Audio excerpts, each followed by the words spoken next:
Antichi mestieri, la sartoria, passione, tradizione e trasmissione del sapere è il titolo dell'evento ospitato ieri sera al Tifondaco dei Tedeschi per celebrare i 60 anni di attività del sarto veneziano Franco Puppato, un'occasione per ripercorrere la storia della moda veneziana.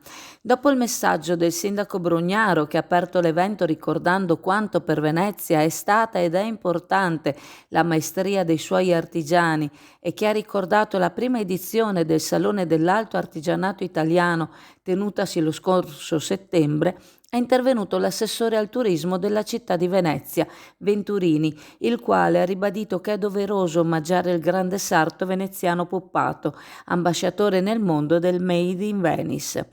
La serata è proseguita con una conversazione con gli amici del mondo della moda e dell'editoria incontrati dal sarto nel corso della sua carriera: Jacopo Nani Mocenigo, Bentivoglio d'Aragona, Franz Botré, Tommaso Trespidi, Felice Piacenza e Chiara Modica Donà delle Rose, la quale ha moderato il dibattito. Sono innamorato di Venezia e della mia professione che svolgo ancora come se fosse all'inizio della mia carriera, ha detto Puppato.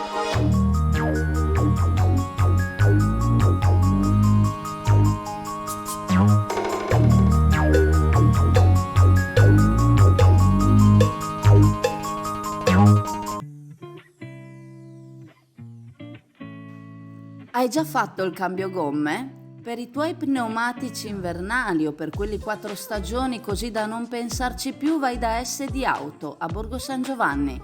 Non solo te le cambiano, ma se in garage non hai spazio, tengono le tue in custodia. Da SD Auto, per la cura della tua auto a 360 gradi.